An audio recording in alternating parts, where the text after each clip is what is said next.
Syringa vulgaris, commonly known as lilac, is a plant you'll see almost everywhere in rural parts of Central and Eastern Europe.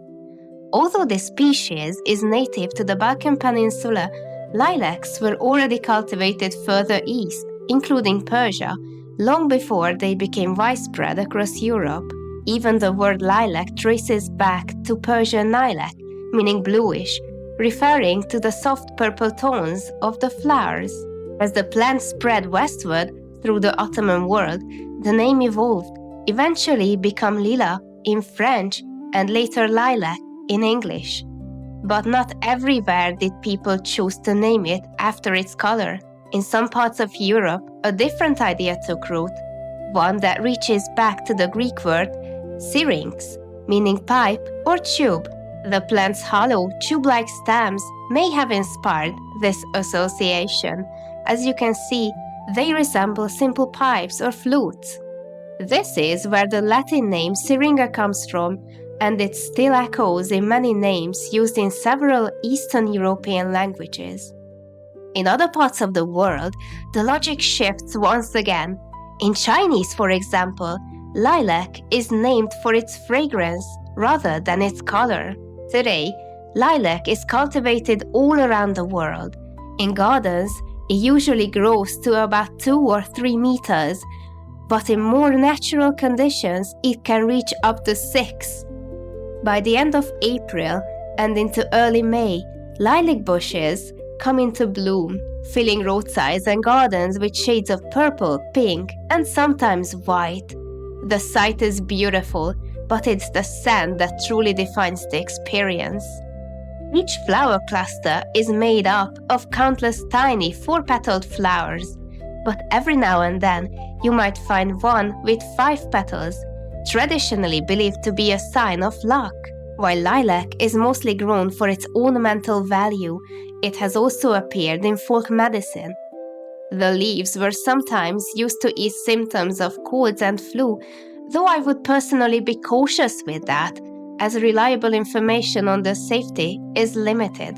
If you happen to know of any well-documented sources on this, I'd be genuinely curious to hear about them.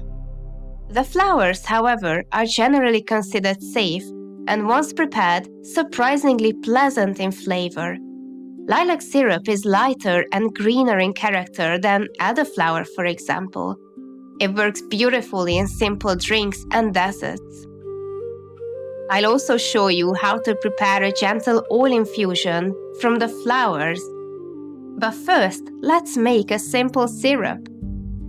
I started by gently rinsing the flowers, then removing them from the stems and placing them into a glass jar until it was full.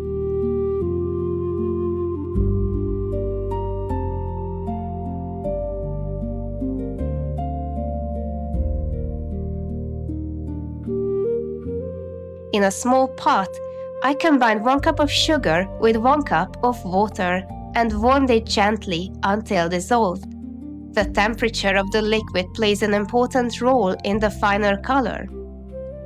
When I pour boiling hot, the syrup tends to turn more brownish, still beautiful but different.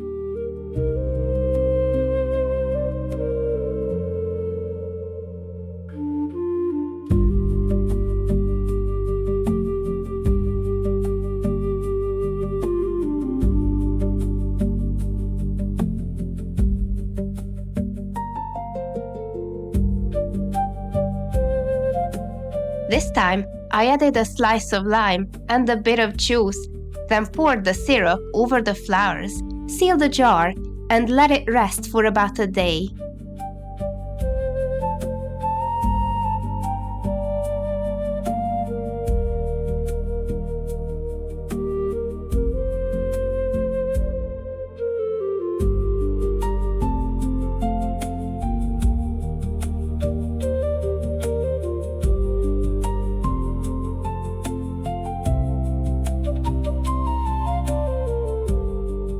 Once infused, it's time to strain. The result is a soft pink syrup with a delicate floral scent.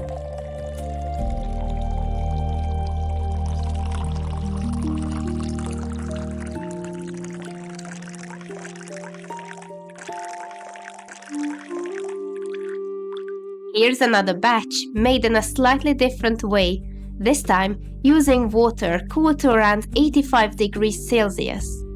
The color remains brighter, though the taste and the aroma are very similar. And now, a few simple ways to use it. I enjoy coffee almost as much as tea, so I tried the syrup in a simple coffee au lait. There was no need for additional sugar. The syrup added just enough sweetness.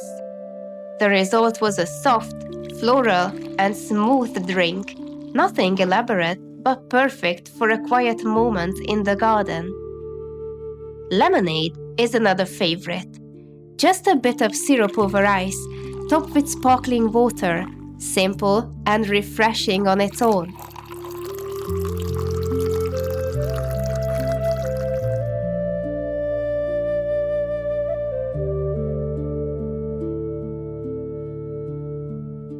As promised, here's the oil infusion.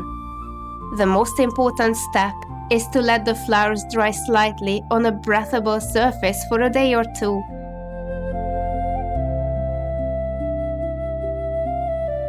Once wilted, they can be added to your oil of choice. I used a mixture of sunflower and olive oil. Lilac has a strong aroma, so even a shorter infusion, around 2 to 3 weeks, is often enough. If you prefer a deeper scent, you can leave it longer before straining. Thank you for being here. If you'd like to support the channel, you can like, comment, or subscribe. It truly means a lot.